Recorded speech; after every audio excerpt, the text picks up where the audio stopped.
నమస్తే, నేను మీ Ashok Kumar. Welcome to our channel. భారతదేశంలోని కొన్ని చట్టాల్లో ఉన్నటువంటి లూప్ హోల్స్ వలన కొంతమంది అయితే వాళ్ళకు నోటికి ఎంతకొచ్చే అన్ని మాటలు మాట్లాడుతూనే ఉన్నారు. తాజాగా ఈ మాట ఎందుకు చెప్తున్నారంటే, గతంలో గాయపడినటువంటి వ్యక్తి, అంటే కేజీఎఫ్ లో ఒక డైలాగ్ ఉంటుంది కదా, గాయపడిన సింహం నుంచి వచ్చేటువంటి శ్వాస గర్జన కంటే భయంకరంగా ఉంటుందని చెప్పి. అంత భయంకరంగా ఉంటుందో లేదో పక్కన పెడితే, గాయపడినటువంటి వ్యక్తి త్రిపుల్ గారు గతంలో జగన్మోహన్ రెడ్డి గారు సీఎంగా ఉన్నటువంటి కాలంలో సిఐడి చీఫ్గా ఈయన పివి సునీల్ కుమార్ ఉన్నప్పుడు ఈయన ఆసరాగా చేసుకొని, అంటే చట్టంలో ఆయన పరిధిలో ఉన్నది కాబట్టి ఆ చట్టము ఈయనకి కీ ఇచ్చి త్రిపుల్ గారిని కస్టోడియల్ టార్చర్ చేయండి, అవసరమైతే జైల్లోనే ఆయన ఎలిమినేట్ చేసేయండి అన్నట్టు ఆ రోజున అక్కడ పైనుంచి వచ్చినటువంటి ఆదేశాల మేరకు ఈయన కర్తవ్యం అయితే నిర్వర్తించేశాడు. చావు తప్పి కన్ను లట్టబోయినట్టు ఆ రోజున త్రిపుల్ గారు మొత్తం మీద ప్రాణాలతో బయటపడినటువంటి సంగతి మనకు అందరికీ తెలుసు. అయితే ఇన్ని రోజులు ఏ విధంగా అయితే వైఎస్ వివేకానంద రెడ్డి గారి హత్య కేసులో ఒక కొలికి రాలేదో, ఇవాళ ఇక్కడ ఎవరైతే దోషున్నారో వాళ్ళకి శిక్ష పడలేదో, అదే మాదిర ఆ రోజున త్రిపుల్ గారిని ఎలిమినేట్ చేయడానికి ఎవరైతే ఇన్వాల్వ్ అయినారో వాళ్ళపైన ఇప్పుడు దాకా ఎవరి పైన కూడా దోషులుగా తేల్చలేదు, కోర్టులో వాళ్ళకి శిక్షలు కూడా విధించాల. ఈ కోవలో త్రిపుల్ గారికి ఆ పెయిన్ అంటూ ఉంటుంది. న్యాయస్థానాల్లో ఆయన బాధలు పడేటి, అంటే న్యాయస్థానాల్లో తలుపులు తడతానే ఉన్నాడు. సార్ ఇది ఈయన చెప్పుకుంటానే ఉన్నాడు. ఎప్పుడు ఒక కొలికి వచ్చదో, ఎప్పుడు దోషులకు శిక్ష పడుతుందో మనకైతే క్లారిటీ అంటూ లేదు. కానీ ఈలోపు సోషల్ మీడియా వేదికగా కావచ్చు, లేకుంటే మీడియా సమావేశాల్లో కావచ్చు, ఆ రోజు నేను ఈ మాదిరి బాధపడినాను, ఈ మాదిరి నన్ను హింసించారు, నన్ను టార్చర్ చేశారు, చంపాలని చూశారని చెప్పి అవకాశం వచ్చిన ప్రతిసారి ఈయన ప్రజా కోర్టులో ఈయన బాధ అంటూ చెప్పుకుంటూ వచ్చాడు.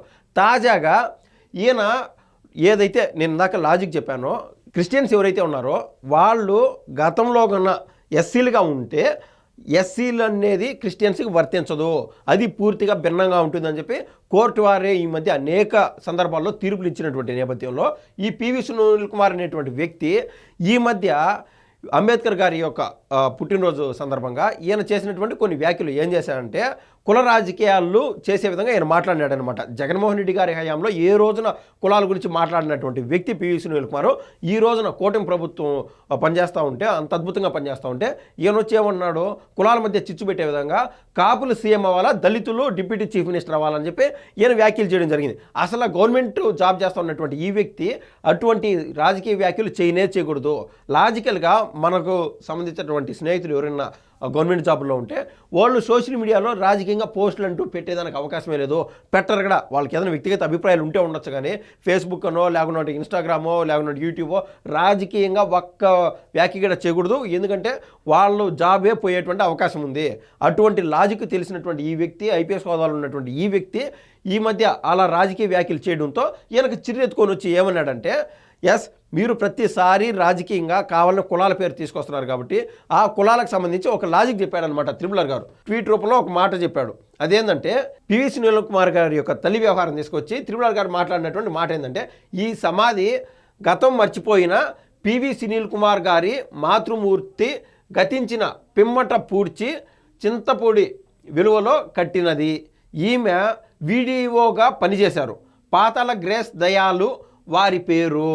అంటే ఆవిడ, ఈయన పివి సునీల్ కుమార్ ఇప్పుడు దాకా ఏదైతే ఎస్సీ అని చెప్పుకుంటున్నాడో ఆయన ఎస్సీ కాదు, ఆయన మతమే వేరే అని క్లారిటీగా ఈయన చెప్తున్నాడు అనమాట. వాళ్ళ తల్లి పేరు వచ్చి పాతాళ గ్రేస్ దయాలు అని క్లారిటీగా త్రిపుల్ గారు, ఈయన పివి సునీల్ కుమార్కు అసలు ఐపీఎస్ అనేటువంటి జాబ్ ఏ విధంగా వచ్చింది, దళిత బిడ్డలు ఎంతోమంది ఉన్నారు, వాళ్ళకు దక్కాల్సినటువంటి జాబ్ని ఈయన అన్అఫీషియల్గా ఏది ఎస్సీకి సంబంధించినటువంటి వ్యక్తిని అని చెప్పి ఆ రిజర్వేషన్ సర్టిఫికేట్ వాడుకొని మరో దళిత బిడ్డలకు అన్యాయం చేసే విధంగా ఈయన వేరే కమ్యూనిటీకి, వేరే రిలీజన్కి సంబంధించినటువంటి వ్యక్తి కావాలని వేరే వాళ్ళ యొక్క నోరు కొట్టి మరి ఆ జాబ్ సంపాదించుకున్నాడని చెప్పి త్రిపుల్ గారి యొక్క ముఖ్య ఉద్దేశం. వారి బిడ్డ ఎస్సీ సర్టిఫికేట్తో ఐపీఎస్ సాధించారు. అందుకే గట్టిగా క్రిస్టియన్ దళితులకు రిజర్వేషన్లకై ఏఐఎం పెట్టారు ఆమె. ఇప్పుడు ప్రభుత్వ ఎంక్వైరీ చేయాలి. మరి చూద్దాం, ఇప్పుడు గజనీగా మారిన సునీల్ కుమార్ గారికి తల్లి గారి వారి మతం గుర్తుందో లేదో అని చెప్పి త్రిపుల్ గారు పోస్ట్ పెట్టారనమాట. ఇది జరిగినటువంటి వ్యవహారం. అంటే త్రిపుల్ గారు చెప్పిన దాంట్లో ఏమన్నా తప్పు ఉన్నదా? నిజమైన దళితులు ఎవరైతే ఉన్నారో వాళ్ళకి దక్కాల్సినటువంటి జాబ్స్ని ఈయన ఇటువంటి వాళ్ళు ఎంతోమంది వేరే మతానికి సంబంధించి అక్కడేమో మతానికి సంబంధించినటువంటి బెనిఫిట్స్ విదేశాల నుంచి వచ్చేటువంటి కొన్ని ఫండ్స్ కొంతమంది అతి హయ్యర్ అథారిటీస్లో ఎవరైతే ఉంటారో యాక్సెస్ ఉంటుందో వాళ్ళు డబ్బులు రూపాయలు సంపాదించుకుంటున్నారు. జాబ్స్ విషయానికి వస్తే కావాలని కులం కార్డు వాడుకొని ఆ రిజర్వేషన్ తీసుకొని వీళ్ళు ఎక్కడ జాబ్ సంపాదించుకుంటున్నారు. నిజమైన దళితులకి ఖచ్చితంగా అన్యాయం జరుగుతుందని చెప్పి త్రిపుల్ గారు చెప్పడం జరిగింది. ఈ క్రమంలో ఇదే పివి సునీల్ కుమార్ పర్సనల్గా తీసుకొని ఈ వ్యవహారాన్ని ఆయన చెప్పినటువంటి మాట ఏంటంటే ఆయన ఒక ట్వీట్ చేశాడనమాట. ఏది చర్యకు ప్రతిచర్య ఎప్పుడు ఉంటుందని చెప్పి అసలు గాయపడినటువంటి వ్యక్తి అసలు ఎట్టో చచ్చిపోకుండా బతికున్నాడు, కనీసం మాట్లాడేటువంటి స్వేచ్ఛ కూడా లేదు. అంటే వీళ్ళే కొడతారు, వీళ్ళే సెటిల్మెంట్ కోసం పంపిస్తారు. త్రిపుల్ గారు నాకు డబ్బులు నేను చూడడం డబ్బులు కాదు, నాకు అవసరమే లేదు డబ్బులు, నేను సెటిల్మెంట్కి రాను, ఆ రోజు చచ్చిపోయింటే నా ప్రాణం తీసుకొచ్చింటారా, నా భార్య బిడ్డలకి మరో త్రిపుల్ గారు ఉంటారా అని చెప్పి ఇంటి పెద్ద దిక్కు కోల్పోయింటారు కదా అని చెప్పి ఆయన ఏ రోజు సెటిల్మెంట్కి పోలా. కోర్టులు ఎప్పుడు తెలిస్తే తేల్చనీళ్ళు అని చెప్పి ఆయన బాధపడతానే అవకాశం వచ్చినప్పుడల్లా ఈ యొక్క ఫైట్ చేస్తానే ఉన్నాడు ప్రజా కోర్టులో. ఈ క్రమంలో వీళ్ళే కొట్టి వీళ్ళే మాట్లాడుతున్నారు అనమాట. సహజంగా ఒక సామెత ఉంటుంది కదా, ఏదో అత్తను కొట్టో మోక్షాలకు ఎక్కినట్టు, లేకుంటే మొగుడు కొట్టి మోక్షాలకు ఎక్కినట్టు అన్నట్టు వీళ్ళే త్రిపుల్ గారిని హింసించి ఆఖరికి అంటే కనీసం ఆయన మాట్లాడే స్వేచ్ఛ లేకుండా ఆయన పైన వీళ్ళు మాట్లాడేటువంటి మాటలు చూడండి. రఘురామకృష్ణరాజు గారు, మా నాన్నగారి పేరు గంగరాజు గారు, ఆయన హిందూ పేరు మీకు తెలియకపోవచ్చు. మా తాతగారి పేరు పాతాళ పెంటయ్య గారు, ఆయన కొవ్వూరులో పెద్దమాల, ఇది కూడా తెలియకపోవచ్చు మీకు. తండ్రి కులం వస్తుంది పిల్లలకు, మా తల్లిగారి పేరు ఎత్తే అర్హత మీకు లేదు.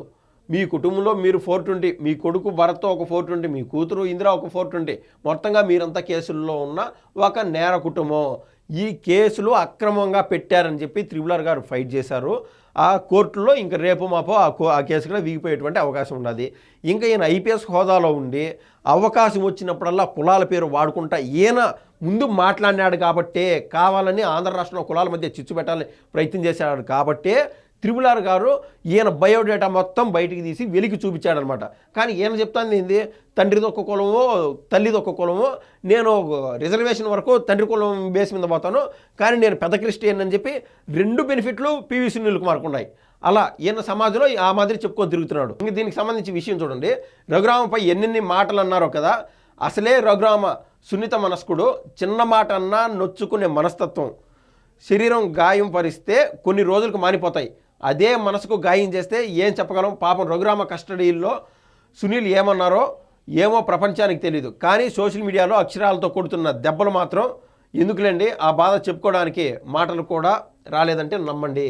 అంటే అంత దారుణంగా ఆయన కుటుంబం మొత్తాన్ని, అంటే భార్య బిడ్డల్ని అందరినీ కలిపి పివి సునీల్ కుమార్ త్రిపుల్ గారి పైన ఆ యొక్క విషయాన్ని పర్సనల్గా తీసుకొని ఆయన వెనకాల అండదండ ఎవరున్నారో మనకు తెలియదు, కానీ త్రిపుల్ గారి పైన ఆయన పర్సనల్గా ఈరోజు తీసుకున్నాడు. ఎస్, త్రిపుల్ గారు తిరిగి దమ్కేస్తాడు, చర్యకి ప్రతి చర్య ఖచ్చితంగా ఉంటుందని నేనైతే భావిస్తున్నాను. ధన్యవాదాలండి.